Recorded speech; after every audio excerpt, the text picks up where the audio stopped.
बे समाव हाग्रामा महिलारिनिसिम गोख्रों सोंथि।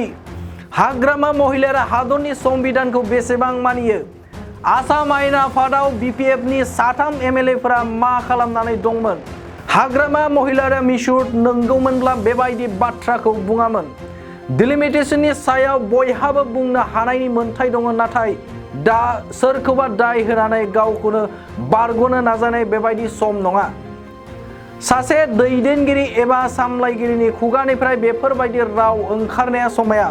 बेफोर गोख्रों बाथ्राखौ जों बुङाखै, बेफोर गोख्रों सोंथिखौ खालामदों आथिखालनि सिडली बियाबनि एमएलए जयन्त बसुमतारिया।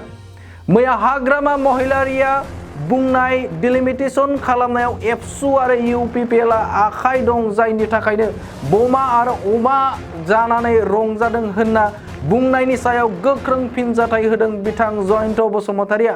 दानिया फैदो बिथाङा मा बुंदों जोंनि खौरांगिरिनि गेजेरजों मोनथिना लानि। डिलिमिटेशननि बिसायख'थि जिखिनि माखासे हाबाफारिखौ लानानै बेरेखा दोलोफ्रा बुंदि इउपिपिएल आरो आबसुनि आखाइ दंनाय, थारैनो बियो बेसेबां जुक्ति गोनां बाथ्रा? सासे राजनितिबिद हिसाबै जुदि गावखौनो जाहिर खालामोब्ला राजनिति दैदेनगिरि, राजनितिजों सोमोन्दो थानाय आरो बे जोंनि हादोरा जिथु गणतन्त्र हादोर, राजखान्थिगिरिफ्रानो हादोरबो सामलायो। बे सामलायगिरिफोरनि खुगानिफ्राय मिनिथावा बोराबथावा मोनसे बाथ्राफोर ओंखारनाया जोबोद मोनसे साननो गोनां। मानोना बे जाहैबाय संबिधाननि बाथ्रा। मोनफ्रोमबो 25 बोसोरनि उन मोनसे डिलिमिटेशन जायो आरो बे डिलिमिटेशननि बाहागो हिसाबैनो दा आसामाव आसाम बिधान सभानि जि सिमाफोर बेखौ डिलिमिटेशन खालामदों आरो बे संबिधाननि नियमनि बादगा नङा। दा जाय हाग्रामा बिथाङा दिनै सासे बिटिसि सामलायबोबाय 15 बोसोर, बिथाङा दिनै मोनसे बिपिएफ राजनितिक दोलो जायहा माने रेजिस्टार्ड रिजनेल पार्टी। दा होमबा संबिधानखौ, संबिजिरखौ, कनस्टिटिउसनखौ बिथाङा बेसेबां मानियो, बेयाव मोनसे कुइसन फैयो। आरो मेच्युरिटिनि बेसेबां माने बाथ्राबो बेयाव फैदों आरोखि, मेच्युरिटिनि। दा मेच्युरिटि जुदि नंगौमोनब्ला बे बाथ्राफोरखौ निस्सय बुङामोन। बेयाव सोरबा इउपिपिएलनि बाथ्रा नङा। आरो दुलाराय बर' फरायसा आफादा जाहैबाय बेयो फरायसा आफाद। आरो बेयाव सोरखौबा दाय होनायनिख्रुइ संबिधाना नोंखौ मा बुंदों बेखौ बिजिरनानै नायनाया दरखार दङ। आरो दिनै बे ड्राफ्टआव मोनसे गासैबो जिनिसखौ नोंथांमोना नाय जे माबा मोनसे आयेन दायोब्लाबो बिनि ड्राफ्ट दिहुनग्रोदो। बे ड्राफ्टखौ नोङो एसे संशोधन खालामनानै बेखौ फाइनाल मोनसे शेप होनाय जायो। दिनै बे डिलिमिटेशनाबो मोनसे ड्राफ्ट ओंखारदों आरो बे ड्राफ्टआव नोङो क्लेइम्स एन्ड अबजेक्सन नों होनो हायो। सोर राजखान्थि दोलोआ माबायदि लुबैदों, माबायदि जाजानायखौ लुबैदों, बे बयनिबो थाखाय मोनसे स्कप दङ।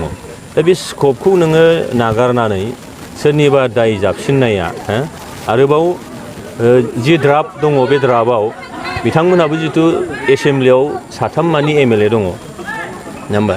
3 मानि एमएलएआ मा खालामनानै दङ बिथांमोना? खारन बे ड्राफ्टखौ बानायनायाव गासैबो दोलोनि नोङो एमएलएफोरजों, राजखान्थि हान्जाफोरजों निस्सय सावरायलायनाय जादों। इउपिपिएलजोंबो सावरायदों, निस्सय गुबुनजोंबो सावरायदों, बिथांमोनजोंबो सावरायदों। दा होमबा बिनिफ्राय नुनो हायो जे रायजो राजाफोरजों मोनसे दाय होजानायनिफ्राय नोङो बृथा मोनसे नाजादों जे बे दायनिफ्राय जाहाथे बारग'यो।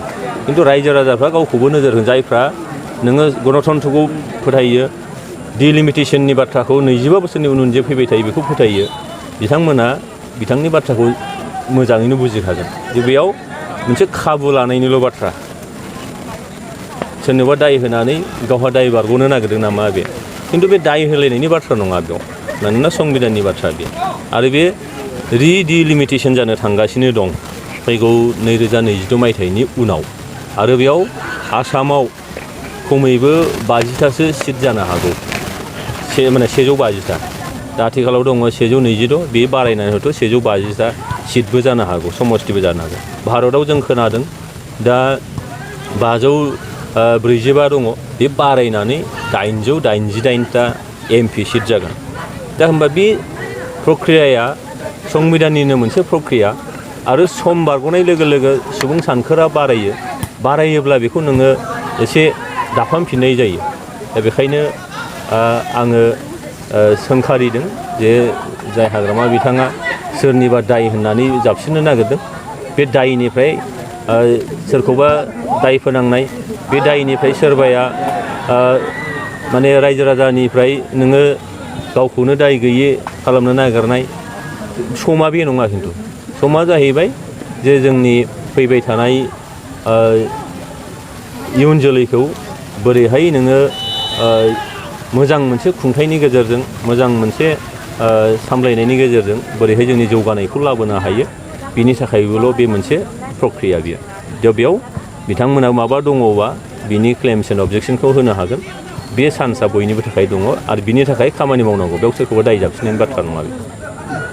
मोनसे गोजोनथाव खौरां 2023-24 सोलोंथाइ बोसोरनि थाखाय 11-12 थाखोनि गोदानै मुं थिसननाय लानानै फैदों बाक्सा जिल्लानि सालबारि बाजारनि साखाथियाव थानाय सेन्ट जेभियार्स इंलिश स्कुला।